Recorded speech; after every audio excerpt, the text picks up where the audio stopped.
सभी विद्यार्थियों को नमस्कार। मैं चेनाराम महिला, असिस्टेंट प्रोफेसर राजनीति विज्ञान, राजकीय बांगड़ महाविद्यालय डीडवाना से बीए प्रथम वर्ष में राजनीतिक सिद्धांत पुस्तक के अंतर्गत आज हम लोकतंत्र की मार्क्सवादी दृष्टिकोण के बारे में चर्चा करेंगे।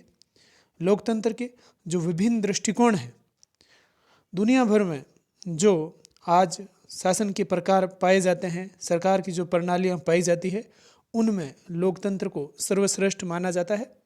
और इसीलिए जो भी प्रणालियां विद्यमान हैं विभिन्न देशों में, वो सभी दावा करते हैं कि हमारे यहाँ पे लोकतंत्र है।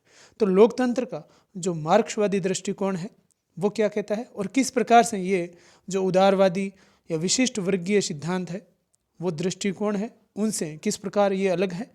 और साथ ही हम पढ़ेंगे कि समन्वयवादी दृष्टिकोण, जो समाजवादी दृष्टिकोण है, वो क्या कहता है। तो लोकतंत्र का मार्क्सवादी दृष्टिकोण,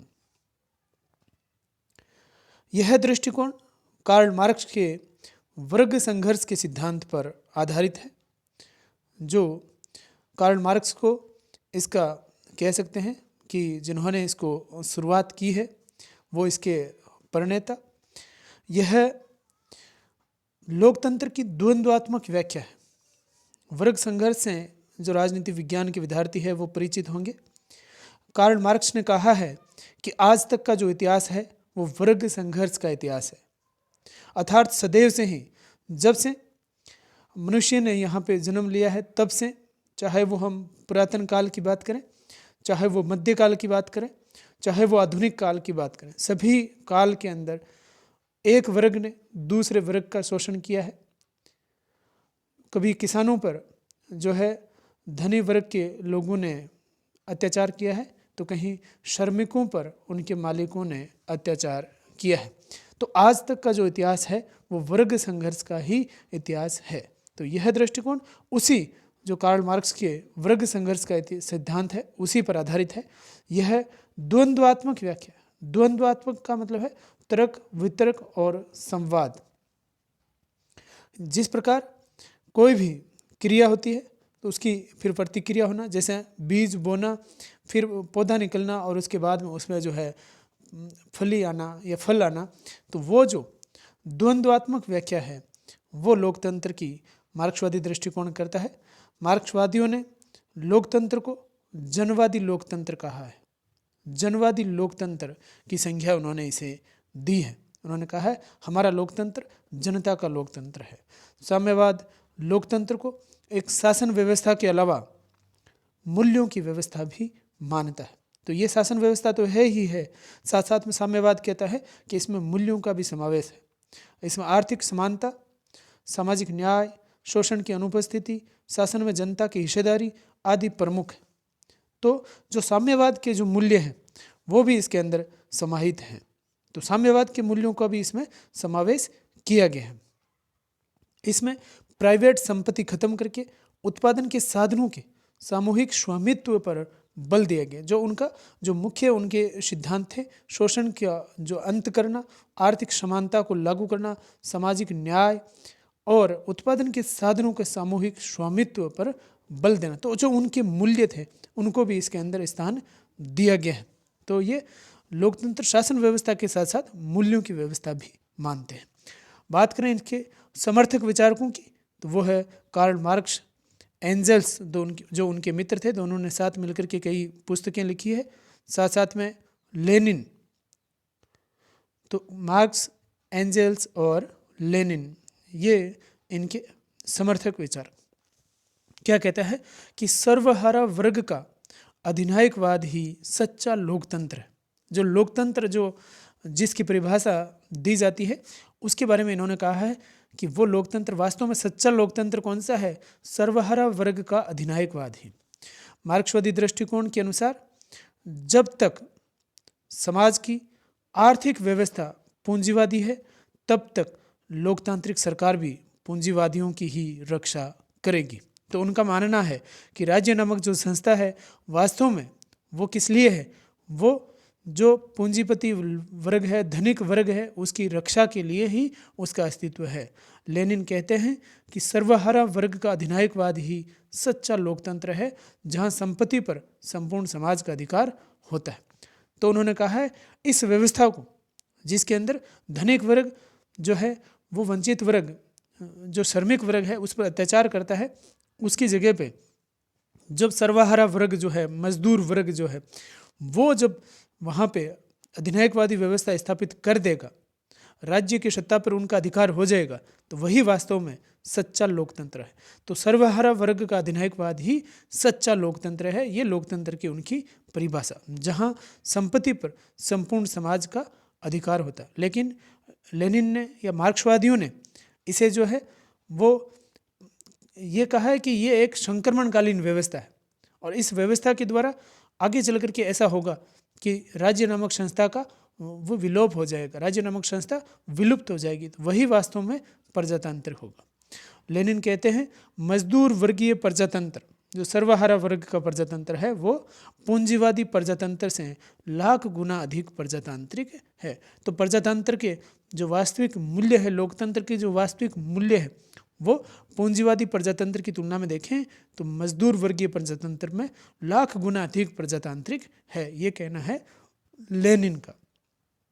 तो अधिनायकवादी, जो सर्वहारा वर्ग का अधिनायकवाद ही सच्चा लोकतंत्र है, जबकि अधिनायकवाद का अर्थ होता है कि वहाँ पे एक व्यक्ति जो है वो शोषण करता है, दूसरे समस्त व्यक्तियों पे अपना शासन करता है। तो अधिनायकवाद और लोकतंत्र एक दूसरे की विरोधी विचारधाराएं हैं। इसके बावजूद यहाँ पे मार्क्सवादी दृष्टिकोण कहता है कि सर्वहारा वर्ग का अधिनायकवाद ही सच्चा लोकतंत्र है। अब आगे, राज्य के विलुप्त होने से वास्तविक प्रजातंत्र आएगा, ये उनका मानना है। मार्क्सवादियों का मानना है कि साम्यवादी समाज में जब राज्य का लोप हो जाएगा तब पूर्ण लोकतांत्रिक समाज की स्थापना होगी। जब तक राज्य है वह वर्गीय राज्य होगा और वर्गीय प्रजातांत्रिक होगा। तो एक वर्ग की रक्षा के लिए ही राज्य का अस्तित्व होता है, और उसी की रक्षा के लिए प्रजातांत्रिक नामक जो है ढोंग रचाया जाता है, ऐसा मानना है मार्क्सवादियों का। तो जब तक राज्य है तब तक संपूर्ण लोकतांत्रिक समाज की स्थापना संभव नहीं है। मजदूर वर्ग की तानाशाही पूंजीवादी लोकतंत्र से श्रेष्ठ है। यह बहुमत वाले वर्ग का लोकतंत्र है। और क्यों श्रेष्ठ है? क्योंकि इसमें बहुमत का शासन रहता है तथा शोषण का अंत करके शोषण मुक्त समाज की रचना का ये एक माध्यम मात्र है। तो अंततः उनका लक्ष्य जो है वो है राज्य को विलुप्त कर देना। तो उसके लिए एक माध्यम का काम जो करता है वो है मजदूर वर्ग की तानाशाही। तो राज्य के विलुप्त होने से वास्तविक प्रजातंत्र स्थापित होगा। अब बात करें इसकी आलोचना की, तो यह एक वर्ग की तानाशाही है, अधिनायकवाद जैसा कि इसमें कहा गया है, जबकि लोकतंत्र में राज्य के सभी नागरिक शासन में बराबर हिस्सेदार होते हैं।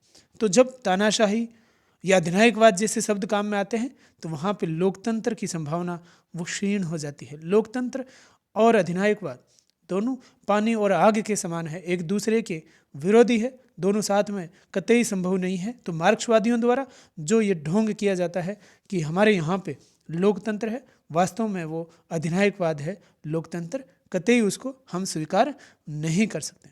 लोकतंत्र में सभी नागरिक शासन में बराबर हिस्सेदार होते हैं, उसमें अमीर गरीब या जो है श्रमिक मजदूर या मालिक का कोई भेद नहीं होता। दूसरा, यह मजदूरों के अतिरिक्त अन्य वर्गों का दमन करता है, उनका वापस जो है अधिनायकवाद को लाना, श्रमिक वर्ग के द्वारा मजदूर वर्ग के द्वारा मालिकों पर अत्याचार करना, तो वो इसमें बताया गया है। जबकि लोकतंत्र में किसी भी वर्ग को ऐसा अधिकार नहीं है दमन करने का या उन पर अत्याचार करने का, या अधिनायकवाद जैसे शब्द भी लोकतंत्र में स्वीकार्य नहीं है। तीसरा, मजदूर वर्ग की तानाशाही बहुमत वर्ग का शासन है। तो जो मजदूर वर्ग की तानाशाही है वो बहुमत वर्ग का शासन है, जबकि आलोचक जो कहते हैं कि सभी जगह वास्तव में एक विशिष्ट वर्ग ही शासन करता है। तो बाहर से तो ऐसा प्रतीत होता होगा यहाँ पे कि यहाँ पे बहुमत वर्ग का शासन है जो कम्युनिस्ट शासन वाले देश हैं उनमें, लेकिन वास्तव में उनमें भी एक विशिष्ट वर्ग बन जाता है और वही विशिष्ट वर्ग जो है वो शासन करता है। आज चीन, रूस जैसे राष्ट्रों को हम देखें तो वहाँ पे भी आपको एक बहुत बड़ा ऐसा वर्ग होगा जो धनिक वर्ग के रूप में धीरे धीरे बदलता ही जा रहा है, और ये वही लोग हैं जिनका लगातार जो कम्युनिस्ट पार्टियों में वो उनका वर्चस्व रहता है, सरकार में जिनका वर्चस्व रहता है, और वो आज खुद ही वहाँ पे एलिट वर्ग बन गए हैं। तो मजदूर, उनका मजदूरों का केवल इस्तेमाल हुआ और वास्तव में उनमें भी एक विशिष्ट वर्ग बन गया। तो वो विशिष्ट वर्ग ही वहाँ पे शासन करता है। इसमें राज्य के विलुप्त होने की बात कही गई है जो कि सही नहीं लगती। इसमें कहा गया है कि राज्य अंततः विलुप्त हो जाएगा तभी वास्तव में प्रजातंत्र की स्थापना होगी, लेकिन मार्क्सवादियों की उस सोच का, कार्ल मार्क्स के जाने के इतने साल बाद भी आज तक ऐसा कोई उदाहरण दुनिया में नहीं मिलता कि राज्य जो है वो विलुप्त हो गया हो। तो इसलिए यह अवधारणा सही नहीं है। तो ये थी मार्क्सवादी सोच और उसकी आलोचना। अब देखते हैं लोकतंत्र का समन्वयवादी दृष्टिकोण, समाजवादी दृष्टिकोण। इसमें समन्वय स्थापित किया गया है। यह उदारवादी और मार्क्सवादी दृष्टिकोणों का समन्वित रूप है। यह उस दौरान व्यवस्था या दृष्टिकोण सामने आता है जब नवोदित राष्ट्रों का उदय होता है। भारत की आज़ादी के साथ ही अफ्रीका और एशिया के बहुत सारे ऐसे देश हैं जो आज़ाद हुए, जिनमें इतने ज़्यादा संसाधन नहीं थे कि वो यूरोपीय या पूंजीवादी राष्ट्रों की तरफ शामिल हो पाते, और उनकी इतनी भी उनको सोच जो है मार्क्सवादियों से नहीं मिलती थी कि वो साम्यवादी दल में शामिल हो जाए। तो दोनों का समन्वय स्थापित करने की यहाँ पे कोशिश की गई। इसमें राजनीतिक समाजों के मूल्य जो है, मूल्य तो उदारवादी लोकतंत्र की अवधारणा के समान स्वतंत्रता, समानता, न्याय और जन कल्याण आदि है। तो इनके जो मूल्य थे वो तो उदारवादी सोच से मिलते जुलते थे, परंतु साधनों की दृष्टि से यह मार्क्सवादी दृष्टिकोण के समीप लगते हैं। तो साधन जो उनमें, संसाधन जो मौजूद थे उन राष्ट्रों के अंदर, वो मार्क्सवादी दृष्टिकोण के समीप थे। इनमें समानता के आर्थिक पहलू पर अधिक बल दिया जाता था या दिया जाता है। तो ये उदारवाद और मार्क्सवाद का समन्वित रूप है, और इसी से आगे चल करके इसके जो नेता है या जो राष्ट्र जो इस सोच को मानते थे, वहाँ पे समाजवाद की स्थापना की जाती है। और वही देश जो उस समय दुनिया जब दो ध्रुव में बंट गई थी, साम्यवादी और पूंजीवादी, दोनों विचारधाराओं में बैलेंस करने की इसमें कोशिश की गई, और इन्हीं नेताओं ने, इन्हीं राष्ट्रों ने उस समय जो निर्गुट आंदोलन है उसकी अगुवाई की थी। इसके समर्थक विचारकों की बात करें तो पंडित जवाहरलाल नेहरू भारत के जो प्रधानमंत्री थे, Macpherson, Abdul Nasser, Joseph Tito. Nasser जो मिस्र के प्रधानमंत्री थे और टिटो यूगोस्लाविया के। तो नेहरू, नासिर और टिटो साथ साथ में देखें तो इंडोनेशिया के राष्ट्रपति जो थे वो भी इसमें शामिल थे। तो ये वो विचारक हैं, इसको तीसरी दुनिया के देश कहा जाता है। तो वो लोग जिनकी सोच जो थी वो तो उदारवादी लोकतंत्र के समान ही थी, लेकिन उनमें जो संसाधन मौजूद थे आर्थिक पहलू से देखें हम तो वो मार्क्सवादी सोच से मिलते थे। तो दोनों के अंदर ये किसी भी तरफ वो अगर जाते तो निश्चित तौर पे इनको नुकसान उठाना पड़ सकता था। इसलिए इन्होंने दोनों में समन्वय स्थापित करने की कोशिश की गई, और इसीलिए इसे लोकतंत्र का समन्वयवादी दृष्टिकोण कहा जाता है। तो ये था लोकतंत्र का समन्वयवादी दृष्टिकोण, और क्या कहता है लोकतंत्र का मार्क्सवादी दृष्टिकोण, लोकतंत्र का मार्क्सवादी दृष्टिकोण। धन्यवाद।